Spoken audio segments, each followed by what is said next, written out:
To upload an image or a photograph to your case, it's quite a good idea to upload them all at the start when you're first creating the case, just to get that bit out of the way. But you can upload them one at a time as you need them. So I'm in the case that I'm editing, so it's our video demo case. And what I need to do is actually scroll down to the left hand side and find Case Design and Files, and I'm going to click Files. And it brings me to this page which says Edit Files for Labyrinth and then my Labyrinth title. So here you can see there's quite a wide range of files that you can upload, so JPEGs, GIFs, PNG files, and also Microsoft Word, Excel, PowerPoint files.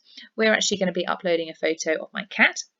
So to do that, you're going to click Add Files and then select the file from somewhere already saved onto your computer. So I'll do that now.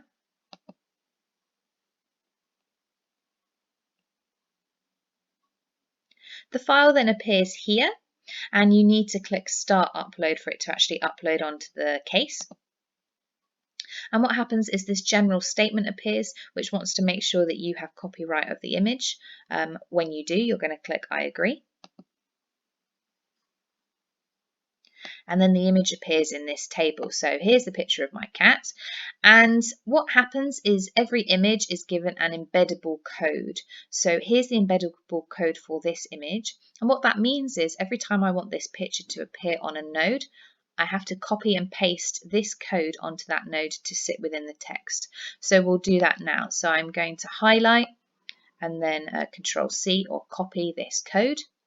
I'm then going to go to my nodes page on the left hand side and click this, and I've decided I want the picture of the cat to appear on my introduction slide.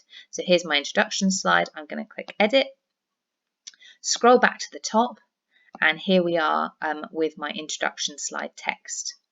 I've decided I want the image to go here above the instructions, so I'm going to Control V or paste, and my embeddable code has appeared here. I then need to go to the bottom of the page and click Save Changes. So that image is now saved onto the introduction slide, and if I want to check that's worked okay, I can play my Labyrinth, and there we are, a giant picture of a cat. Now, this picture is quite a lot bigger than I intended, so I'm actually going to go and shrink this image with you now. So on the right hand side, you can see it says suspend, and that means leave the playing version of the case. I don't want to play it anymore, I want to edit it, so I'm going to click suspend.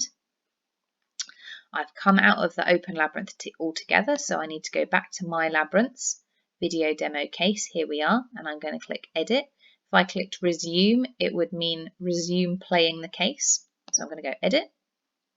I need to go back to my files on the left hand side and find where I put that photo.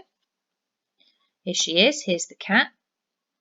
And at this point I'm going to click image editor. Now here's the large image and I want to shrink it. So on the right hand side here you can see where it says zoom in or out. So I want to zoom out till the image is a more appropriate size. I think this is a good size. And then I'm going to drag this box to basically crop the image to what I want. So we'll cut off a bit of the blue blanket at the bottom, and I think that's a good size. I'm then going to click crop and save. There we go, so there's our image still.